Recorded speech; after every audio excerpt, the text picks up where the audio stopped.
Interest free कर दिया जाए, how will the government manage? देखिए, हमने देखा है कि जो हम सहयोग किसान को दे रहे हैं वो बहुत अच्छी बात है, परंतु अब उस तरह से शायद काम नहीं चल पाएगा, क्योंकि सरकार के पास उतना स्कोप नहीं है कि वो अपने खजाने से हम किसानों को कुछ और देती रहे। उसके बजाय सरकार को चाहिए वो कुछ नई नीतियां, नई पॉलिसीज लेके आए, अपना जो हमारे जो फॉर्म्स हैं उनको हम मॉडर्नाइज करें, क्योंकि कहीं ना कहीं किसान को ये समझना पड़ेगा कि अगर हम ग्लोबल इकोनॉमी के साथ compete कर रहे हैं तो कहीं ना कहीं हमें जो किसान के जो नए तरीके हैं वो लेके आने पड़ेंगे, क्योंकि अगर हम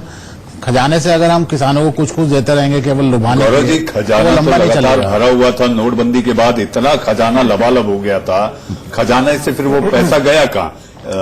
रोहित, आप कुछ क्या बताइए, पैसा गया कहाँ? देखिए, पैसा तो मुझे लगता है जो गरीब जनता है, गरीब जनता के पास गया है, चाहे वो किसान हो, चाहे वो गरीब जो वर्ग है, और मुझे लगता है मिडिल क्लास भी, सबके पास पैसा बराबर का पहुंच आ रहा है। आप देखिए, जिस तरीके किसानों की बात की जाए तो मोदी जी क्योंकि गरीब खुद परिवार से आते हैं, गरीब उन्होंने देखी है तो वो समझते हैं। तो किसानों की जहां तक बात की जाए तो किसानों के लिए बहुत कुछ करने का काम मोदी जी ने किया है, सरकार ने किया है। किसानों की आय दुगनी करने का लक्ष्य अभी 2022 तक मोदी जी का है। तो बिल्कुल सही कहा जी ने कि देखिए, कहीं ना कहीं उनको सक्षम बनाने की बात करनी चाहिए। इसीलिए जब किसान निधि दी जाती है, किसान सम्मान निधि दी जाती है 6,000 रुपए, तो उसी ध्यान में रख के दी जाती है, तो उनको एक सम्मान के रूप में एक वहां पर दी जाए। इतना ही नहीं, देखिए, जब सॉइल हेल्थ कार्ड की बात की रही थी, आज गुणवत्ता जिस तरीके से सॉइल की है उसकी वो उतना हो, बहुत सारे काम, चाहे वो एमएसपी बढ़ाने की बात हो, शिक्षा ऐसे भी देखिए स्वास्थ्य को लेकर, देखिए एमएसपी बढ़ाने की बात हो, एमएसपी जो 1.5 गुना की गई है, वो सारे ध्यान में रखते हुए आप रोहित की दलील से सहमत है जो बातें हो